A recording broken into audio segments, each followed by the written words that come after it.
Okay, so it has to have beans in Texas. Or in your house. Isn't Texas typically the Midwest? Do y'all do ground beef or like shredded beef? Is it strings of beef or like little crumbled up? I think it's just ground. Perfect. Then you're gonna already be on team my kind of chili. I don't have to try to persuade you to get to a different feeling about it. So this is my chili recipe that I have used for years and years. I can prep it and it can be edible in 20 to 25 minutes.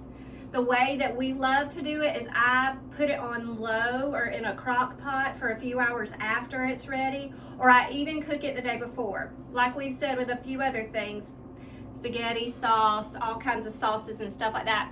The longer it sits, the better it can get. So we're gonna do our 20-25 minute-ish here. It'll be ready to eat.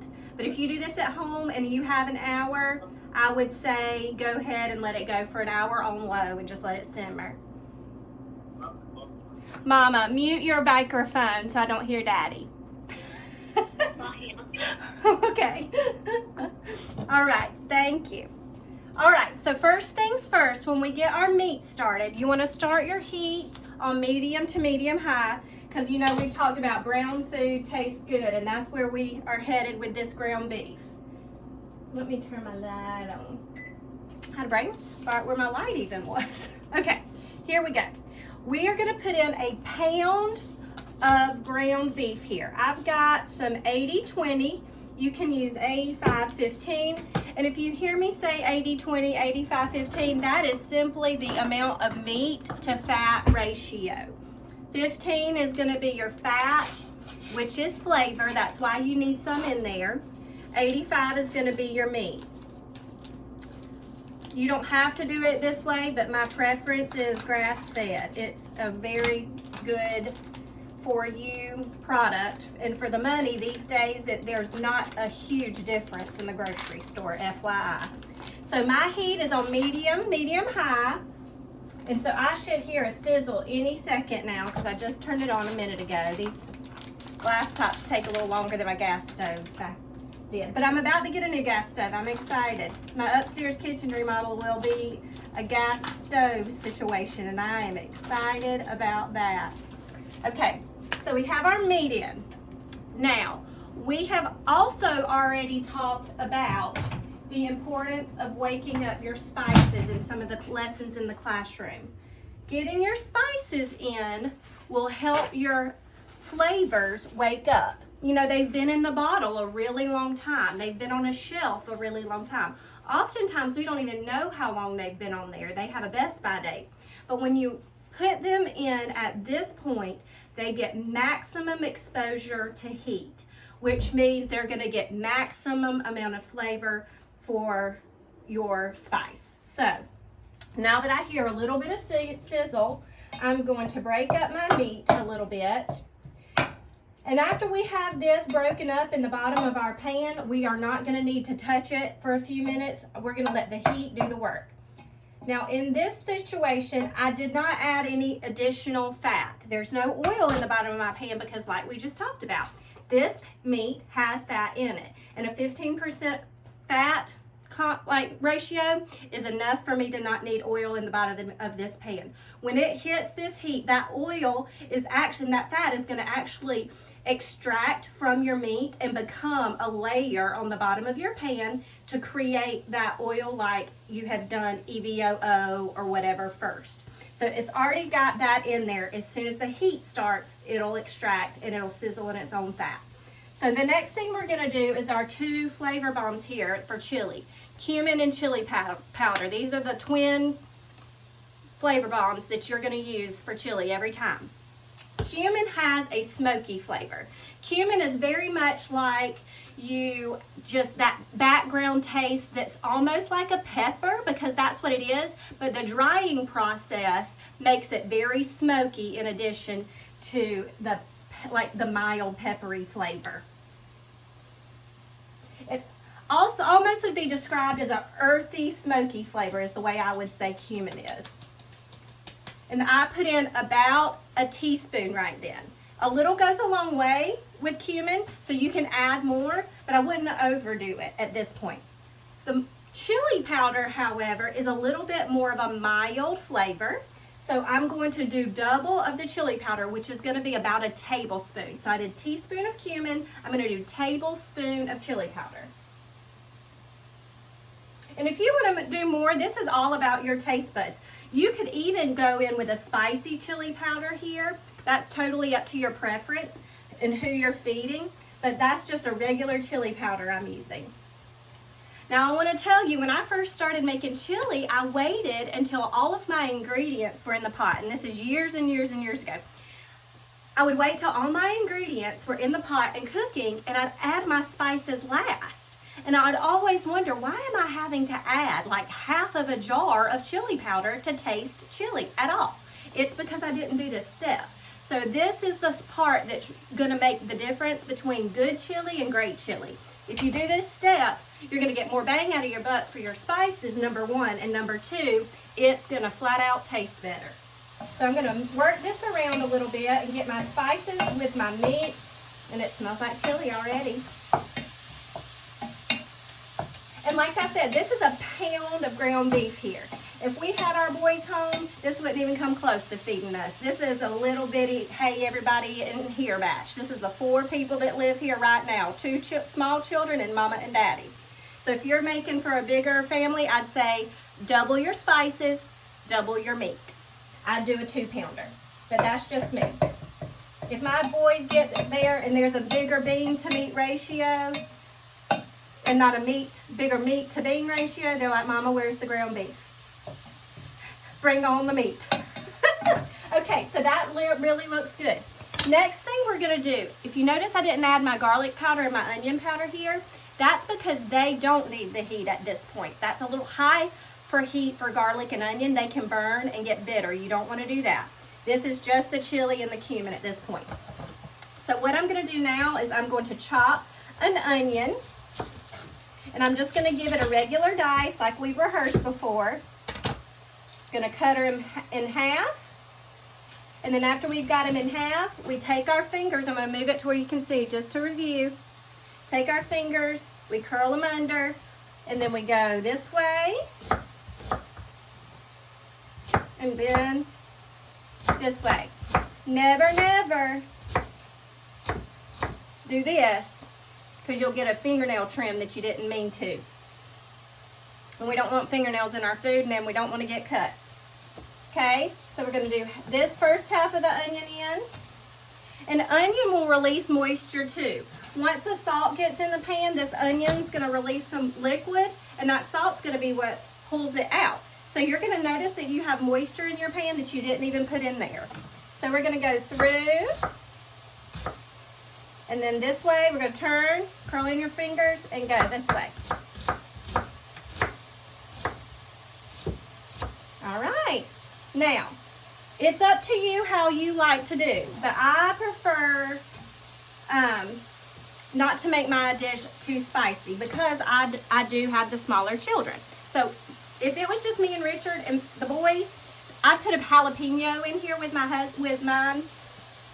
onion, but because it's the girls, I'm not going to put the jalapeno in today. You'll notice I'll put in something later that has a little tiny kick to it that'll help out with that flavor, but not as much the heat. You could also put bell pepper in here if you had one on hand. They offer a really good flavor, but if you have a giant one, I would only use half because you don't want the bell pepper to overtake the dish. All right, that's looking good. Okay, now that my onion's in, we're gonna go with some salt. I'm gonna do a teaspoon here. And the reason I'm not doing heavy on the salt at this point is we're going to put beans in here that have been pre-seasoned. They have salt on them. So you don't want to put a ton of salt and have too salty at the end because you can always add more. Okay. We'll mix this around. Oh yes, that looks amazing. Next thing, I'm going to turn the heat down just a little bit. Now we can put in our garlic and our onion powder. Our onion powder and our garlic are going to be about a tablespoon apiece. I'm going to go ahead and pop this bad boy off because that doesn't do anything but waste my time. beginners who don't want to spill, but when I'm ready to get some seasoning in my pan, that just gets in my way. Okay, so we're gonna go tablespoon of onion powder. Get my big old garlic here that already has that removed.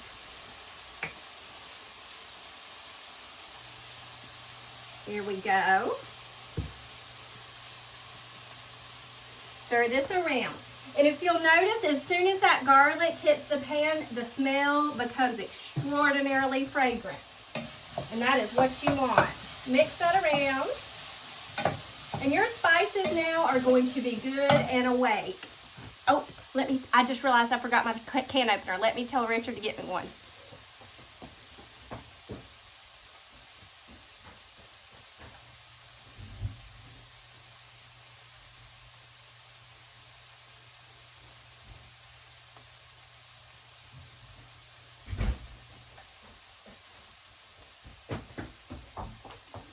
Okay, we're back. So now you have to go with tomato paste. Now that's the driest of the things that you're gonna put in here, but we're waking up tomato paste too. Tomato paste, again, been in the can a long time, and it's just really concentrated tomato flavor. You don't want to take your tomato paste and lob it into a big pot of stuff, because you're just not going to get the value out of it. You'll barely taste the actual richness of the tomato. The tomato needs to hit that heat to wake it up really, really well. So I'm going to take about half of this. This little jar is a lot. It doesn't look like a lot, but in the tomato paste world, it is a lot. So if you're doing a small batch like this, I would always say half is enough. And then you stir that into your heat really, really good. Get it onto the bottom of your pan. I have, literally, this is story time. I have been at this point and had the boys come in and say, "What are you making, Mama?" And I'm like, "What's your guess?" And they would either guess spaghetti or chili. And whichever one I was actually making, they'd be like, "Can you do that other one instead?" No lie. I'm like, well, if I hadn't have just put in the chili powder, it's like they walk in right after I put that deciding seasoning in and ask for something different. They used to do that all the time when they were littler. My boys never decided they wanted to do the same thing. So if one wanted chili, the other wanted spaghetti. It never failed. So we would just take turns. Okay, now that we've got our chili powder in there, this is our diced tomatoes. They're gonna go in next because you do want them to break down some. And when you're doing speed cooking, trying to get it on the table fast, these things that you want to break down, they need to go in early on. So we're gonna put in our tomatoes, give them a good stir. And you'll notice that on the bottom of your pan, a lot of the yummy bits of your tomato paste, your beef, and your seasonings have started to make a little bit of a crust. That crust has flavor, and the tomatoes have liquid. So once they come in there, they're gonna get that liquid on the bottom of the pan, and you're gonna be able to push your wooden spoon on the bottom and get all the flavor off. That's called deglazing. Deglazing the pan is just whenever a liquid gets all of the bits off of the bottom, so it adds flavor to your dish. And if there's anything left behind after you deglaze with the tomatoes, your beef broth will get the rest. All right, so next is our can of Rotel. This is going to have your spice in it. If you have regular diced tomatoes, you can put a can of diced green chilies in here, or you can put a jalapeno like we talked about earlier. That's fine. But I love the kick that the green chilies in the Rotel have in here. Another thing that you could also add is a little bit of tomatillo salsa in the place of a green chili. That works as well. So we're going to get this can of Rotel open. They have mild Rotel too, if heat is a really big issue for you, but a regular Rotel type heat isn't too much, even for our girls. Okay, So that goes in there. Ready to turn my heat back up to high. Stir this around again.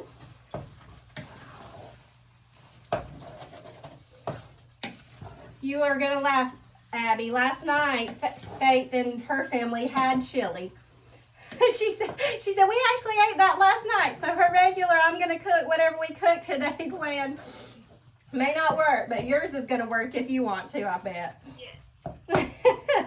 Okay, so that's in there. I'm gonna show you what this looks like at this point. So yummy. That looks good. You see the rich flavor, color that you get when you do all of those steps in the right order?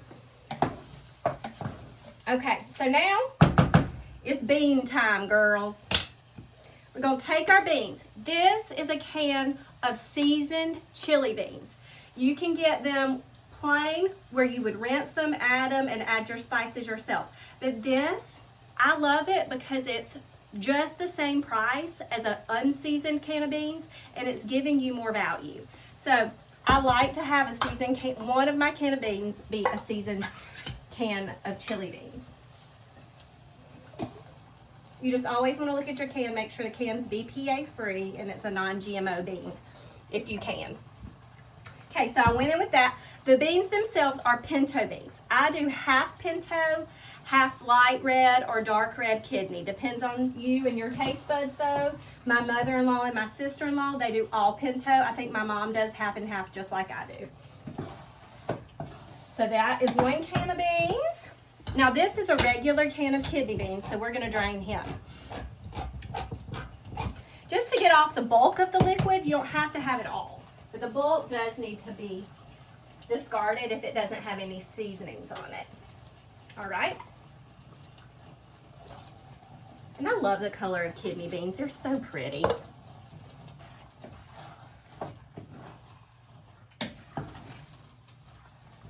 We had planned to save this until Monday when it gets really cold here, but I don't know if it's gonna make it. Even when I cook all the way on this end of the house, you can smell it, and I'll open the door and everybody's like, what is that? Okay, so beef broth is the last thing for now before we do the ending. We're gonna put about 2 to 3 cups of beef broth.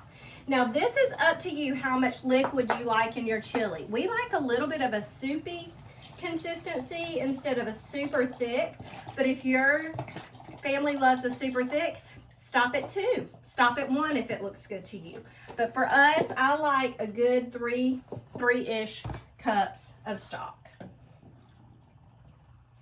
And once your dish comes up to a boil again and it simmers for a little while, it will reduce some. Some of your liquid will evaporate, so you'll have to compensate for that. So you may want to add a little more out of the gate and let it reduce, because the more it can do that, the better flavor you're going to get. And if it gets too thin or too thick, you can add at any time a little extra water or stock. So at this point, I am going to put a lid on, let it return to a boil, and it is cooked. Now we have to let our beans and our meat and our broth and all that marry, and you want to make sure your onions are totally cooked through. They don't want to have any crunch or anything like that left. So what we would serve ours with at home is sour cream, cheese on top, hot sauce. I like cilantro on mine, some scallions or onions. My husband puts ketchup in his. It's a hilarious thing, but it is what it is.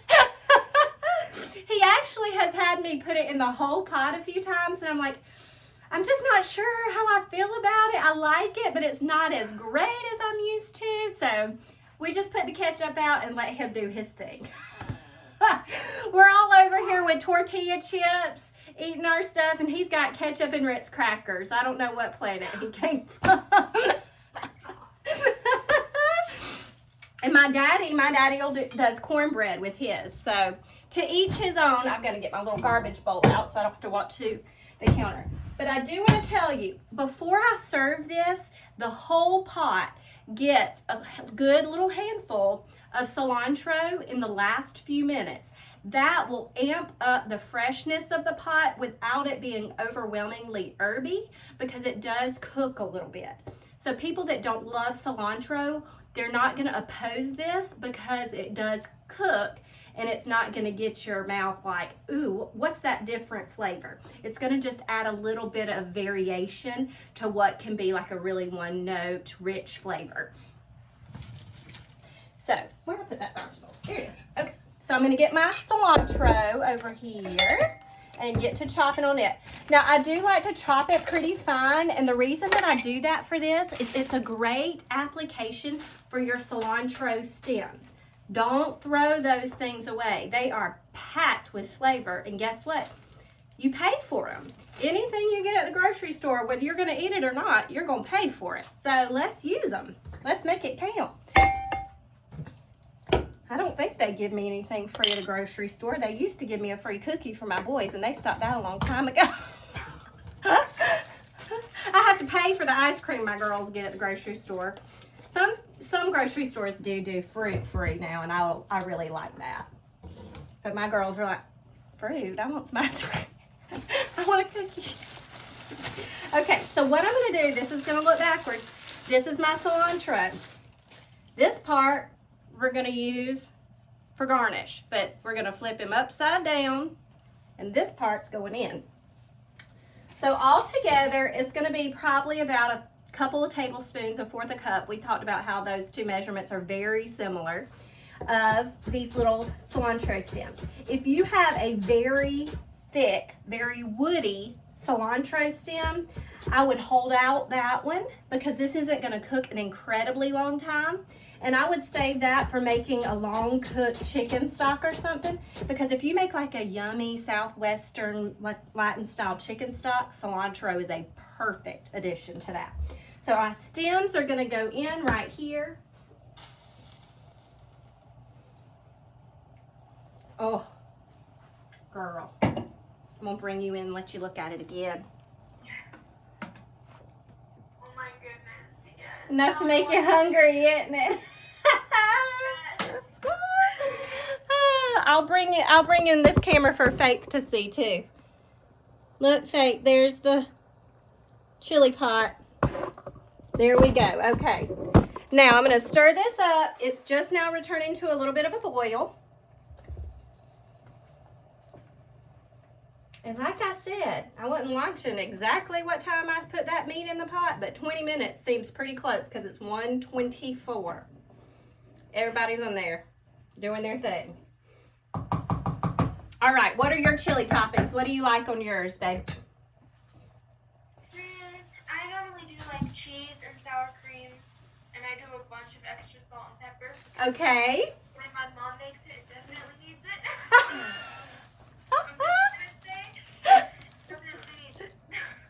Maybe you can just make it and you and your mom can learn this recipe together. Yes. That'd be great. I would love to see it. Well, what do you dip in yours? Are you a tortilla chip, a cracker? Yes. A tortilla chip girl? Definitely. Me too. I would say in order of preference, I'm a tortilla chip, saltine cracker, cornbread, then Ritz cracker. But I mean, I'm not going to complain about any of it. I'm not even going to not eat it if I don't have something to dip. It's chili. Our girls are both on chili, like, yes, vote. So for that to be happening in this house, I'm like, we're going to have chili once a week during the winter season. I made broccoli and cheese soup last night, and Richard and I were like, oh, we've missed broccoli and cheese. But it just doesn't get cold here yet. And it's hard to want to eat a lot of soup if it's not really kind of cool. But we were like, the girls are going to love this. Their favorite vegetable is broccoli and cheese. Nope. Hannah was okay. Lily was dipping her cracker, because we make them take no thank you bites. She was dipping her cracker, and she'd pick it up like this after it dipped, and she'd go and shake it off and then take a bite. Oh my gosh. And I said, well, at least she's trying. But if you're shaking off the excess off the cracker, I think that tells us something.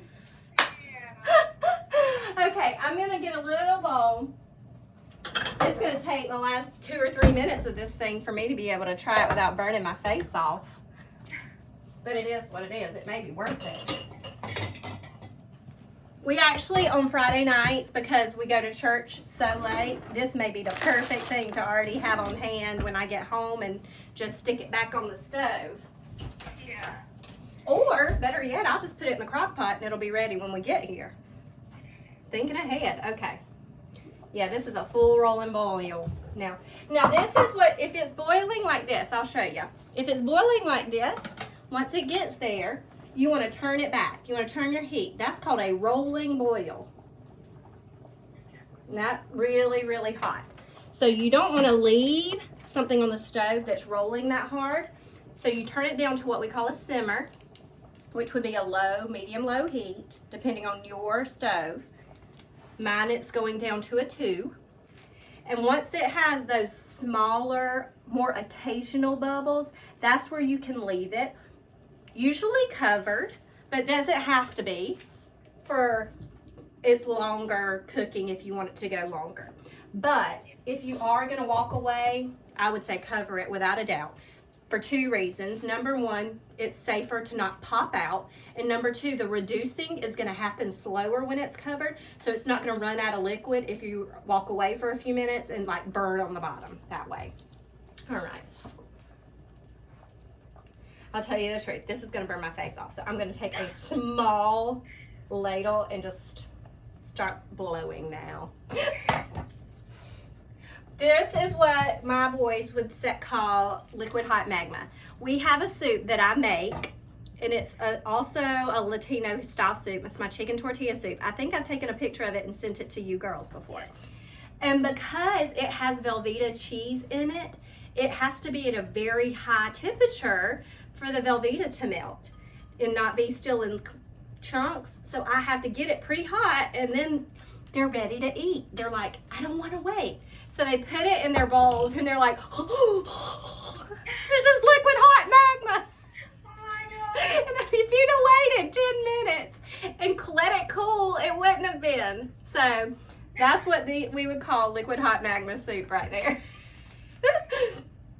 And this is the time, you always want to do this. This is the time to taste, to check your seasonings, to make sure nothing needs to be adjusted. If I ever had a fear, it would be in the food department, it would be serving somebody something that I never had a chance to taste. Never do I ever want to serve something I haven't had a chance to taste. And I trust my instincts now. If I followed a recipe I have done 1,000 times, I'm not as much like that. But I've grabbed sugar instead of salt before, or paprika instead of chili powder before. You need to know what you've done is right. So if you have a chance, make a chance to taste it. And the flavor's there. And I'm telling you, Abby, that cilantro is the different ingredient that everybody across the board's not going to do. And that small amount of just the stems makes it have that extra special flavor that's going to put yours apart from the rest. So, do you have any questions, dear? No, I don't. But the next time I make that, I am definitely putting cilantro in it because I've actually never made it with cilantro before. So I think you would really like it. And now I would say this is the time that you use this if you want to do the topping, because this is going to remain fresh and it'll mimic the flavor of the cooked in there and just amp it up. So if you love cilantro, add a little bit more chopped cilantro or torn cilantro on top, but the flavor that you get of it in there is a game changer. okay. So I'm excited to try that now. take a picture and send it to me. Tacos from last week is in the classroom. I put it in there on our regular video, so it's ready to watch. I loaded a burger episode this morning, so there's another one inside the culinary student course for you to watch. Okay. So let me know what you make this week. Yes, I definitely will. Thank you so Sounds much. great. Bye, sweetheart. Bye. Bye, Mom.